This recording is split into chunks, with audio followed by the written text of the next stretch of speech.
Hello and welcome to this special bonus episode of The Dairy Edge.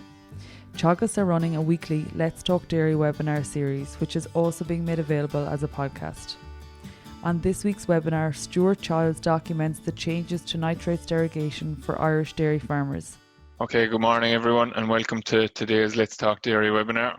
Today I'm going to deal with a bit of housekeeping stuff, I suppose. It's going to be just myself going through a few slides in relation to things that people probably need to be aware of at this moment in time, and things that people need to be planning for the spring of 2021 possibly. So it won't be a very long webinar today, but we'd encourage you to ask some questions as you go along anyway, and we'll try and clarify any points that you have. So I'll just share my screen here now.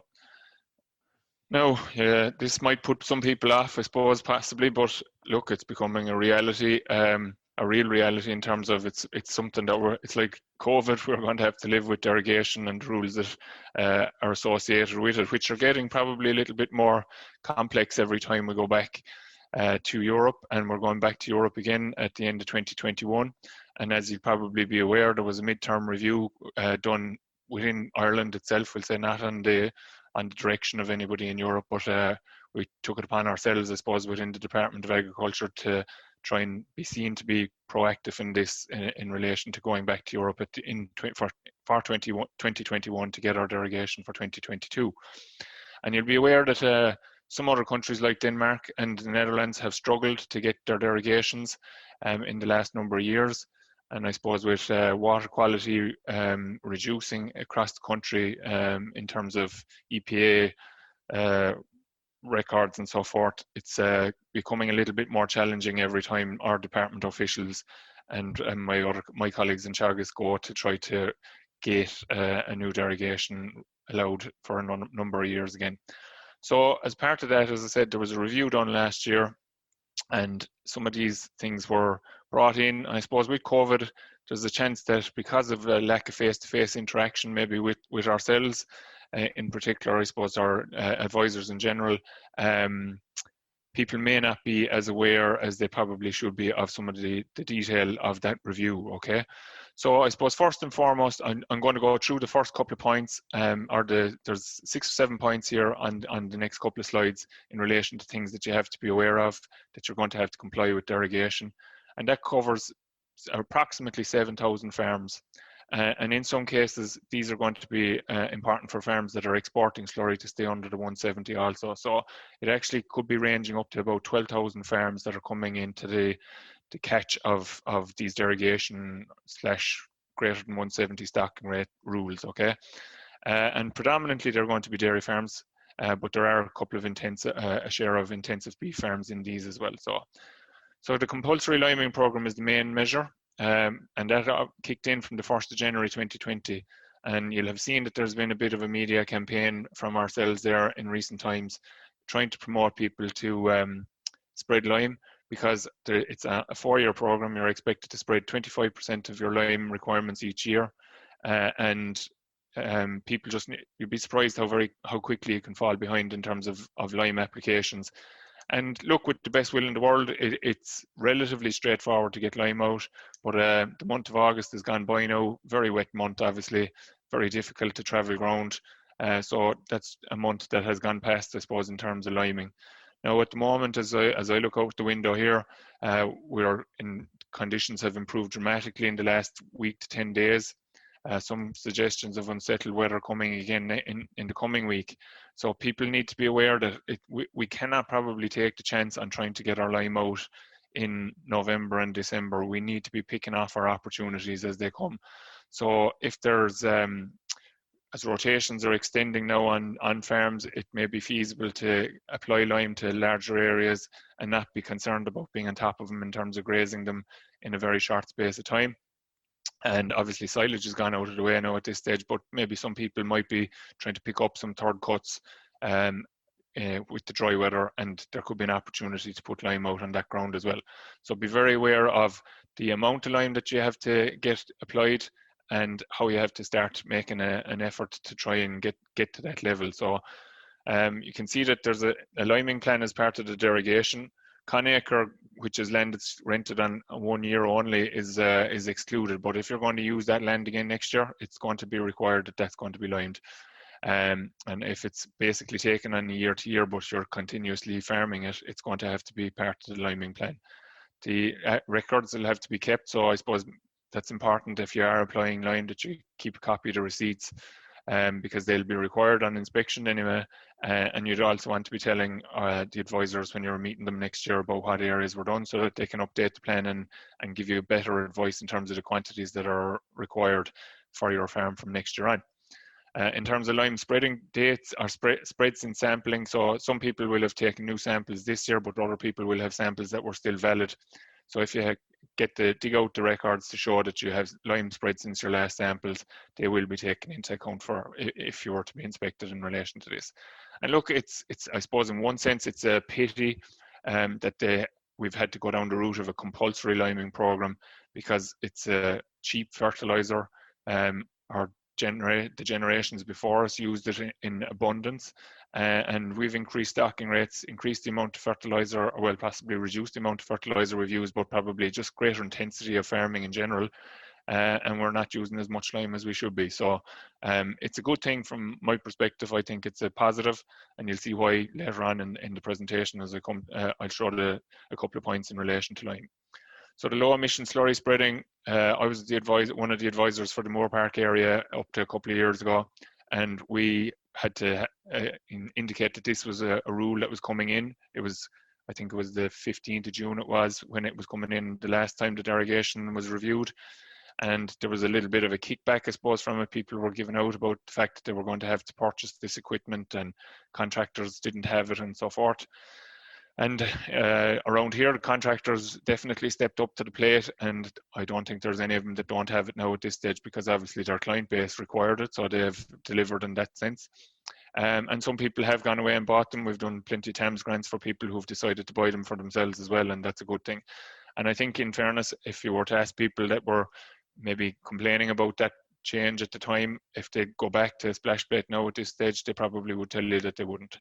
So I suppose the key thing to note here is, okay, you've had to apply your slurry with your low emissions equipment since the 15th of April this year, but that's actually kicking in from the 12th of January the coming year. So all slurry really on derogation farms is going to have to be applied with low emission slurry spreading equipment from 2021 on. So come the 13th of January around here where I am in Cork, we can start spreading slurry straight away at that stage. All slurry that's going to be applied at that stage on derogation farms will have to be applied using low emission slurry spreading. And again, similar to the lime, I suppose it's a good thing. We're recovering more nitrogen from the slurry that's been spread. There's also a reduced tainting of grass and so forth. And it gives us the opportunity to spread slurry during the grazing season potentially as well, without impacting on grass growth, and in terms of covering of grass with slurry, and also in terms of cows being able to graze it, and in very short space of time after application. The third one is probably something that a lot of the compounders will have been aware of and will have been planning for you in most cases. But there's been a capping on the amount of crude protein that's allowed in rations for grazing diets during the summer period, I suppose, or for the main grazing season. And it's probably justified. There's a huge issue with loss of nitrogen from urine and dung patches. And as you will have seen if you were tuned in last week, John Maher showed some quality data from the Clonakilty farm in relation to crude protein and dry matters and energy levels. So dry matters were very low for the last month, but the energy levels and the crude protein levels were quite high. And it's basically reducing the level of crude protein that's been put in the rations that have been fed in order to minimize the losses of nitrogen that's occurring in urine and dung. So that was capped at 16% for 2020, and for 2021 that's going to be reduced further to 15%. This should be of no concern to anybody really, because it's not going to impact on production. There's a suggestion that it may, but it won't. As long as you're grazing good quality grass, you're going to have more than adequate protein available to your cows, So feeding extra protein is both expensive and wasteful from a nitrogen point of view, and an environmental cost associated with it. So you will probably more than likely have the crude protein percentage is going to be recorded on the statements that you're getting from your compounders anyway. So you're going to have to possibly produce those in the event of an inspection as well. So moving on, reduction in crude protein percentage to dairy cows. Oh, sorry, I copied that in the second time. Attendance at compulsory environmental training courses, which will have to be done by the end of 2021. So this will say in the next 15, 18 months, people are going to have to attend these, and we're putting those together at the moment. Again, COVID has impacted on the progress of those, and people should be aware that they should be trying to complete them as early as possible, because non-completion of these is going to compromise derogation, your derogation application, which is going to leave you vulnerable to penalties. Okay. So from a grassland management point of view, again, John would have indicated last week that there was more budgets done on pasture base this year than ever had been done before. So I think it was 450 or up to 500 done to date, and that would hopefully increase. But there's also a good few more people regularly measuring using pasture base in the last 12 months. And part of that has probably been driven by the fact that there's a requirement to either complete 20 grass measurements, which are recorded on pasture base, or attend a grassland management course, again, which the details are being finalised at the moment, and will be available probably in the next 12 months anyway. It was intended that they would be available now, but again, COVID has probably impacted on a share of that. So just to be aware that for people that are, like, as I've often been, I'm surely on record somewhere at this stage of saying that I think there's no farmer that doesn't walk their farm in terms of assessing their grass position, but not everybody is obviously using pasture base, and plenty of people are doing 20 measurements, but they just aren't recording it. So I think it's a good option for people that are regularly walking their farms to just take that next step, talk to your own advisor, join a grass course maybe locally, and get the confidence to use pasture base. And it's an easy box to tick in terms of grassland management, but it's also a very important, plays a very important role in the running of the farm. So again, while it's a regulatory, there's a regulatory element to it, this is a win-win for dairy farmers and indeed beef farmers that are using it as well. I suppose the inclusion of clover in grass seed mixes, we've touched on clover a good bit through the webinars since we started them back in April. So like from the 1st of January of this year, there was a requirement to include clover seed in mixes. So we've run into a bit of a roadblock there in terms of sprays being unavailable in the last couple of months. So that's been a bit of a challenge for people. And the other thing is the soil fertility on farms is going to be critically important in including clover into grass seeds. And I'm going to touch on that in a minute. The exclusion of commonage and rough grazing will only apply to some people. So there were people that had access to commonage and maybe some rough grazing that were declaring this on their BPS applications, and it meant that they were able to stay under 170 as a result of it. But this land hasn't been farmed at the same level as the rest of the land was being farmed at, and as a result of the exclusion of this, they have now been brought into the derogation category basically. So I suppose they weren't doing anything out of the way in terms of they were fully within their rights to use their commonage land at the time, but this change in the rule has meant that they are now moving into the greater than 170 category on the grassland areas. And in terms of farm biodiversity, this is quite important now, because obviously hedge cutting season is open and people will be starting to cut hedges, and it's important that farmers are aware of the requirements under derogation as to what's going to be the situation here. So there's been a reduction in biodiversity in hedgerows and so forth, and as a result, obviously animals and our birds and the bees and so forth have been impacted as well, because they don't have a habitat to live in, or a reduced level of habitat for them to live in. So from the 1st of January 2020, so this really kicked in, I suppose, in essence, there on the 1st of September with the change, with the start of the hedge cutting season. It's a requirement that people leave at least one mature white thorn or black thorn tree in every 300 metres of hedgerow, or maintain hedges on a minimum 3-year cycle to encourage hedgerow flowering and fruiting. So look, I'll show you some pictures in relation to that in a minute. So then just, I suppose, to come to this, today is the 10th of September. Next Monday, just to clarify, is the final date. So these dates are actually inclusive, and it's something that we encounter quite a bit, that people think that the 15th of September is actually a spreading date. Now, you can argue what's the difference between spreading on Monday and spreading on Tuesday. Probably not a lot, but obviously you could make that argument for any date that it was going to be applied. So chemical fertilizer finish date is next Monday. If you really, really want to get it out, you can spread it till midnight, but I'd suggest that that's probably not a great thing from a safety point of view. You can see then that you can start to apply fertilizer again then from the 13th of January. So again, just to be very clear, the 12th of January in Zone A is a closed day. The 13th is the first day for spreading. Zone B, which is covering the Kerry, Limerick and the blue area here up into the west and across over to Louth and County Meath. First day for spreading will be the 16th of January, and up in the north, Donegal, Cavan, Monaghan and Leitrim are caught by being bigger closed periods and can't spread until the 1st of February for anything.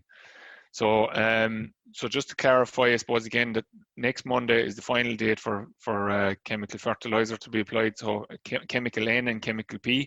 And again, I'm going to talk about potassium in a minute, which isn't covered by these regulations. So slurry then obviously is going to be our fertilizer of choice, I suppose, if it's still available. Now, the vast majority of people, we would hope, have a lot of their slurry spread and are probably only talking about the remnants of tanks to deal with now before the close date. And again, I suppose it's probably important that we're not waiting till the last hour to get this out, probably be working on it in the short term, taking advantage of good weather and so forth where appropriate, and good ground conditions to travel. So again, the midnight on the 14th of October is going to be the deadline for spreading of slurry and soil, it's just slurry. And then farmyard manure is the 1st of November. And the opening periods are the same for all the areas across the categories. So chemical, organic and farmyard manure, 13th of January Zone A, 16th of January Zone B, and the 1st of February in Zone C, okay? So there's just a little sting in the tail, I suppose, in terms of that people aren't aware of as well, which worries us a little bit. And I suppose it's really to focus on this area. This table here is telling you about the exclusion or the buffer zones for the spreading of organic fertilizer. So your slurries, your soil water, and your manures as well. So look, you'll be able to look at those. They're in the Department of Agriculture booklets in relation to nitrates and so forth. But depending on your proximity, and some of you will be exposed to this, so maybe you have a water source that's supplying a lot of water to a big area on your farm, there's a big exclusion zone associated with them. And then we'll say just to short circuit the whole process rather than going through each one of these, most of you or many of you will have wells on your own farm. So there's a 25-metre exclusion zone around those where they're supplying water to your house. And it's probably just sensible, I suppose, from your own point of view to not to potentially contaminate your own well. Lake shorelines, 20 metres. Karstified limestone features, so the likes of the burn areas and so forth like that, have a 15-metre exclusion zone. And any surface watercourse where the slope towards the watercourse exceeds 10%, there's a 10-metre buffer zone. So you're not supposed to spread within 10 metres of the watercourse where you have a very steep gradient on the field, okay? So that's going to apply to people listening here and everybody listening here, unless you have extremely flat land, and so it won't apply. But then the last one does apply to everybody. So any surface water, so that's anything that's capable of convening water, so a stream or a dike or anything, there's an exclusion zone there for spreading slurry of 5 metres. And that persists basically throughout the year. So you should always be 5 metres away from the surface waters on your farm when spreading slurry or any form of organic manure. I suppose the sting in the tail is probably the wrong way to describe it, but that 5-metre buffer zone increases to 10 metres for the period of 2 weeks before the close date and for a period of 2 weeks after the close date. So the 1st of October basically is the finish of your 5-metre buffer zone. Once you're spreading slurry in our organic manures, post the 1st of October, you need to be staying 10 metres back from any surface waters. And then the same then in January. So as I said, for us around here in Cork, the 13th of January is the start date. Any surface water has to be avoided by, you cannot spread within 10 metres of it for that 2-week period following the 13th. So that's more or less taking you to nearly to the start of February. And then obviously if you move further north, that 2-week close period, so the 1st of February through to Valentine's Day, probably in the red zone that I showed you, that the exclusion zone is 10 metres for that area then. So I said about the biodiversity, and look, biodiversity is declining across the world, and there's been major policy changes talked about and documents released and so forth. And the new CAP is going to definitely play a role in terms of influencing biodiversity. And farmers have a role to play. I suppose the important thing, if you see here on the right, you can see where the hedge cutter is cutting. Catherine Keena, to give her due, has been talking for as long as I'm in Teagasc, which is over 10 years now, about this A-shaped cutting of hedgerows, and that hasn't been the case, as many of you know. So people tend to cut them down much more like this. So that's bad for birds, because birds need to nest in hedgerows. And that's obviously impacting on biodiversity. Obviously, if we don't have the hedgerows for them to live in, they're not nesting, they're not breeding, and as a result, they're beginning to die away. So they need to have cover over and under the nest. So if we have them cut down like this, they can't nest in it. And if it's cut down too low, then they can actually be got at by predators from below, so they won't nest in the hedgerow either. So it's very important that people are aware of this. As I said, the hedge cutting season is now open, and people have to be aware that they need to inform the people that are hedge cutting for them that they don't want this very neat and tidy scenario, which is probably just I suppose just the way things have gone. I suppose lots of people will have noticed that as you go around, some of the town councils now have wildflowers sown, or they're leaving maybe roundabouts, the grass on roundabouts go uncut and so forth, and it's all to encourage biodiversity. So neat and tidy isn't really good for biodiversity, and we need to probably just be aware of that. And I suppose what we're really looking for is people to just side trim hedges, not to cut the tops down off them, because over time they'll start to grow up, they'll start to flower, we'll see nice white flowers of white thorns and so forth, and that encourages pollination of bees and so forth, and that's good for biodiversity, and it's good for crops and everything. So then just to come on to come back to the lime, and I said a bit about potassium as well earlier. Some of you might have seen an article that I had on Teagasc Daily during the week. It's in relation to not forgetting potassium. This is Liebig's barrel, and basically Liebig's barrel here is representing yield of grass in the middle, and the lats of the barrel are representing the soil nutrients that we use. And they can also have other factors such as water, as you see it back at the back there in the kind of orangey colour, and light as well. And as I said in the article, when you think back to maybe May, when we were beginning to hit into a bit of a drought, water was the limiting factor. So the lat on Liebig's barrel in terms of water was very well down the side of the barrel there. And obviously the yield of grass was being impacted by the lack of water. And it's the same of any of the main nutrients then, or even some of the micronutrients can have a role as well. So if we've waterlogged soil, obviously, as well, which we would have had in recent days in parts of the country, or in recent weeks in parts of the country, there's a lack of air available for grass growth, and yield is impacted as well. So the big three, I suppose, are our potassium, our phosphorus, and our nitrogen, which you can see here. If we don't spread nitrogen, obviously we are very limited in terms of grass growth. We'll get some growth because of maybe background nitrogen coming in, but if we want to hit the 12 and 14 tons of grass growing and higher, we need to obviously spread nitrogen on a little and often basis, and especially when there's growth there. And then phosphorus obviously is regulated as well, similar to nitrogen, and we've obviously seen a decline in that in some cases where farms have run down the phosphorus on their farms because they haven't been spreading. They've been spreading straight nitrogen on an ongoing basis.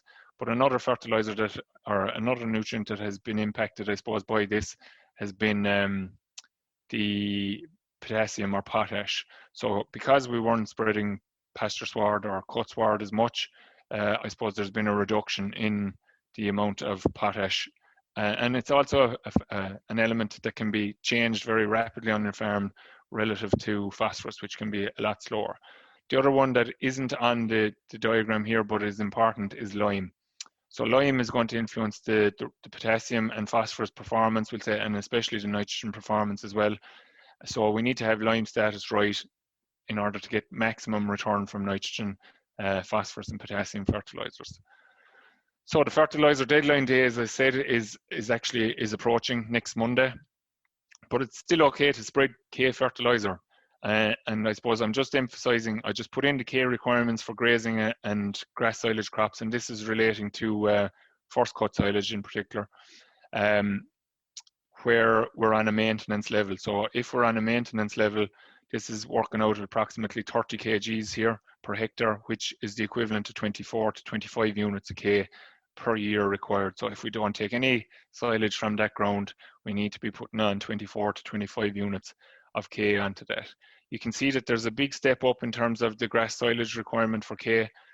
K is recycled by the animals when they graze the ground, so they consume the K that's in the grass and they put 90% of it back onto the ground through their dung and urine. But when we harvest grass silage from fields, we strip the entire amount of K that's on the plot into a pit, and unless we recycle the slurry to that ground, we're not going to recycle any K to it. Furthermore, I suppose we've seen with some of the soil work that we've been doing, a colleague of mine, John McCarthy, is focusing on soil fertility with a group of 34 farms in Derogation, and John has seen quite significant impact in phosphorus, or in potash, sorry, in continuous coating systems.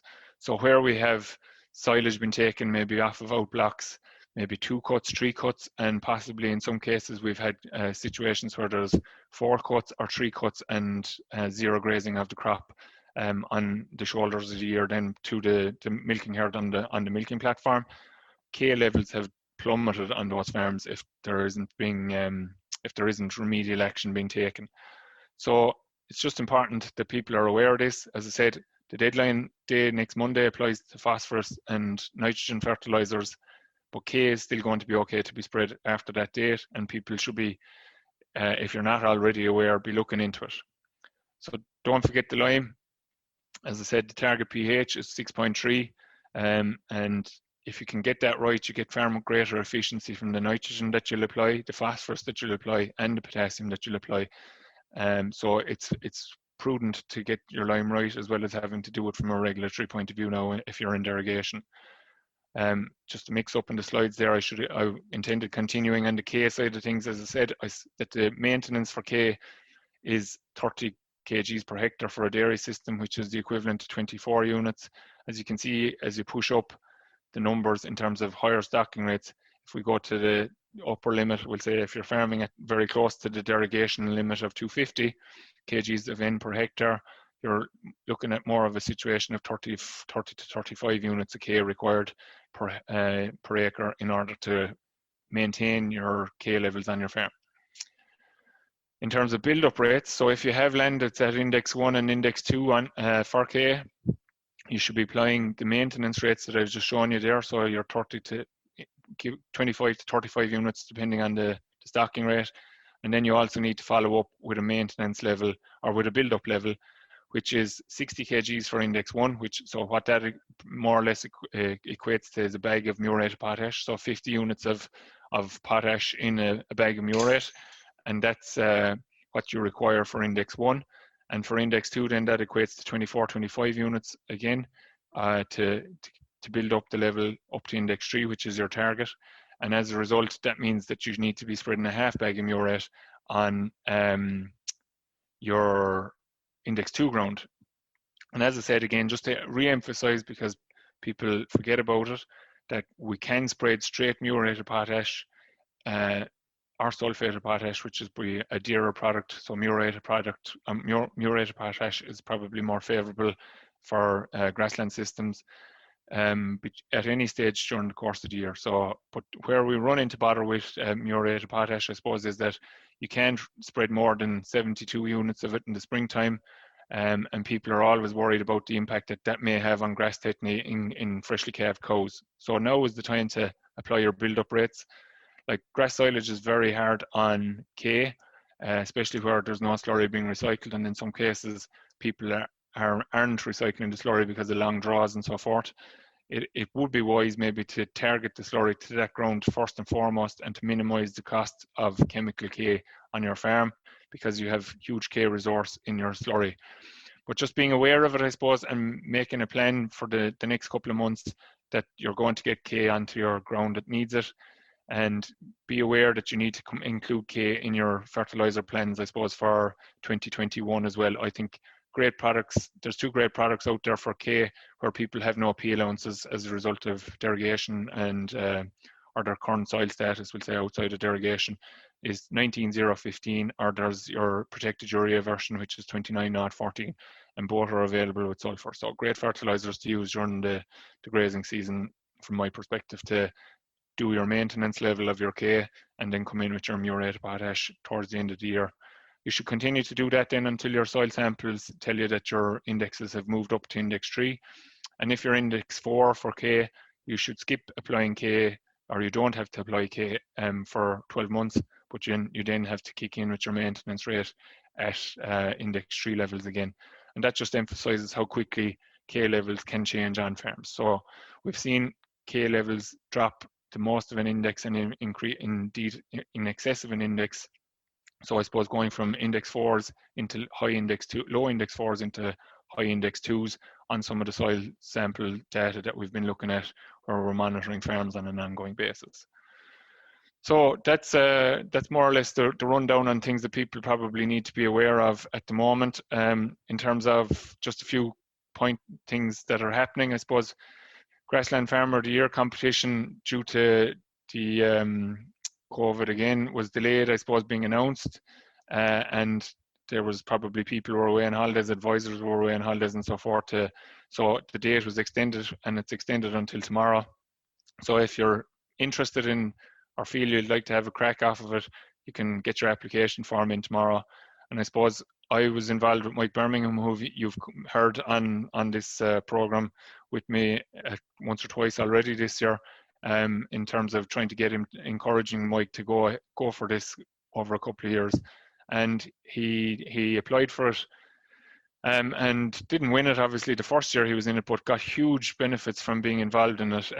In his own words, he really found the interview processes very beneficial to him, and he got to, I suppose, ask the questions of some of the judges as to how he could drive his own farm on, and obviously he took on their advice and subsequently was the winner of the award for the dairy category last year.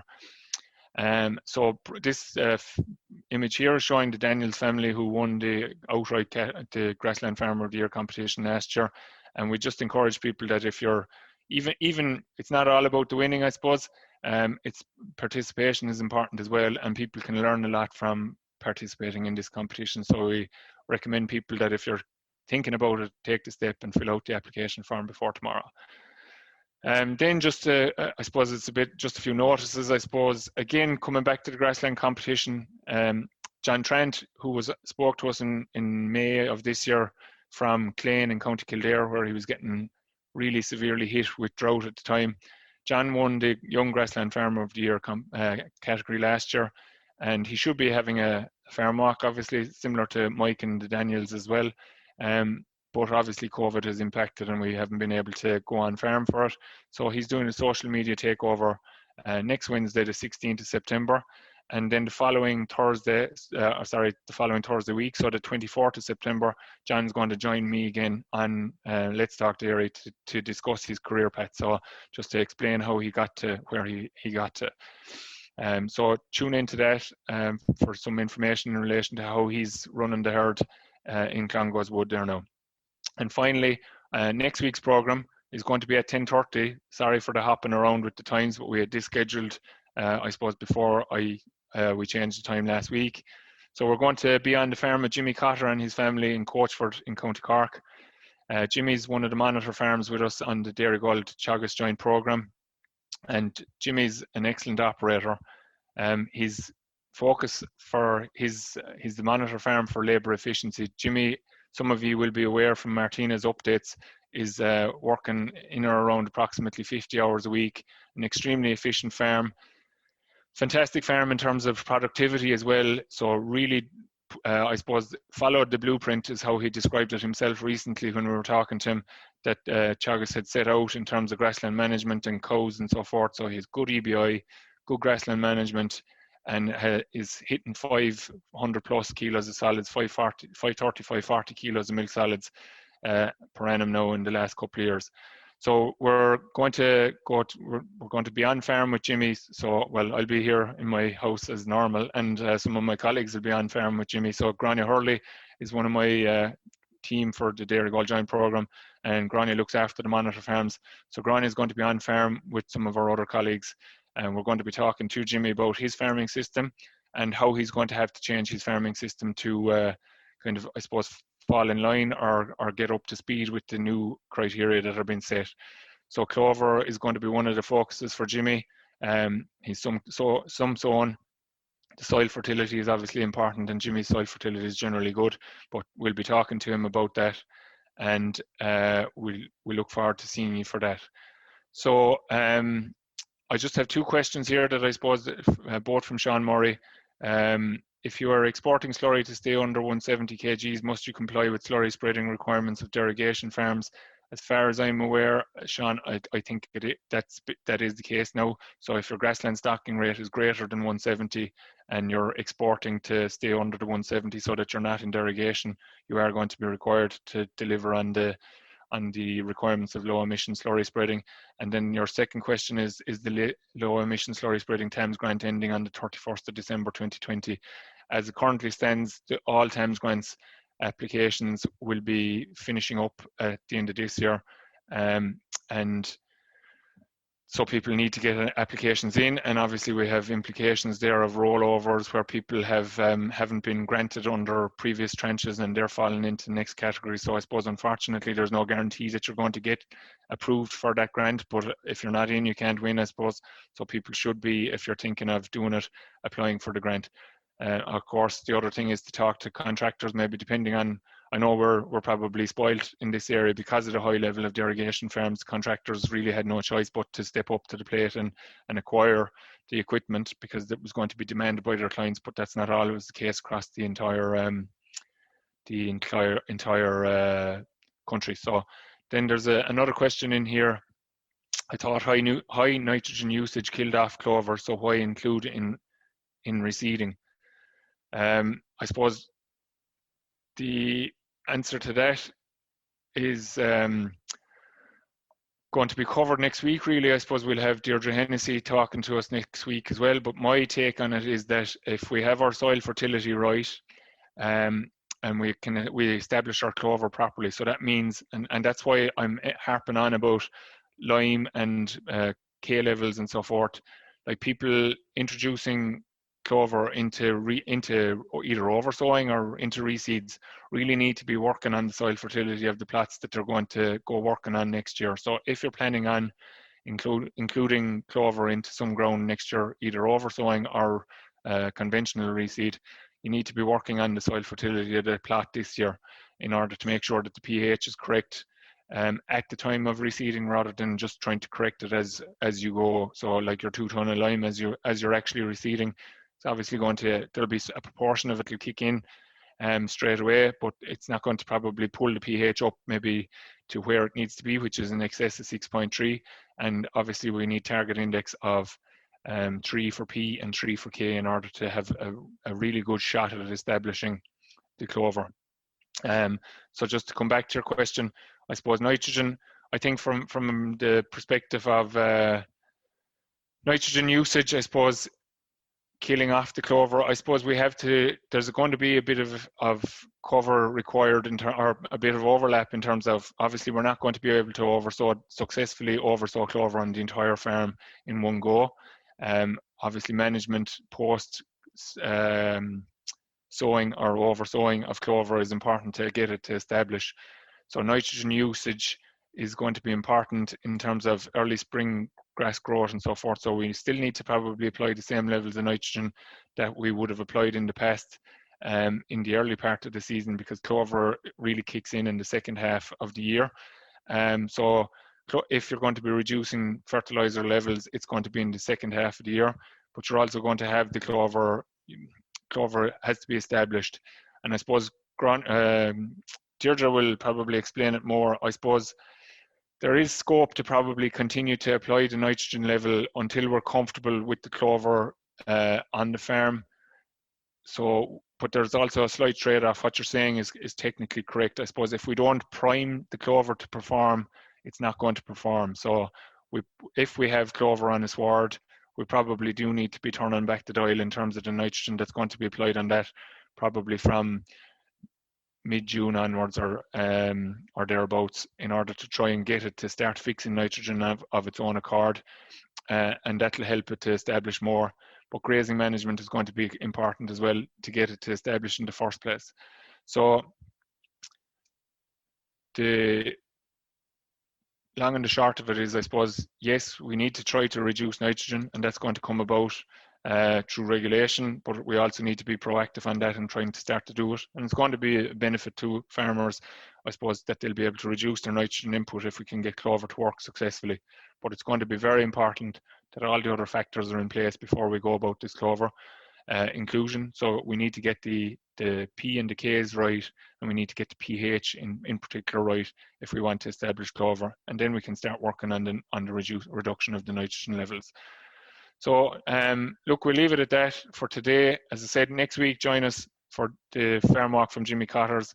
We're also going to be talking to Jimmy's contract rearer, Sean Desmond, who's contract rearing his heifers for him, and we're going to be talking about clover there, so we'll probably deal with in more detail the question that came up there. So thanks for tuning in today. Thanks to Padraig O'Connor for recording, and we'll talk to you next week. Remember, just at 10:30 next week. The following week, as I said, we'll be talking to John Trent, and then the week after that, we're going to be on one of the Lambia Monitor farms for a farm walk as well. So I hope we can join us next week for the Dairygold walk and for the future episodes. And we'll talk to you next week. Everybody take care and maintain your social distances and so forth, and we'll try and keep on top of this COVID situation, and hopefully we'll get back to doing some farm walks on the ground eventually. So bye for now. Take care, everyone. Bye. That's all for this week's Let's Talk Dairy webinar series, and don't forget to look out for more bonus episodes each week. I'll be back with our usual Dairy Edge interview on Monday, so do listen in then. I'm Emma Louise Coffey, and thanks for listening.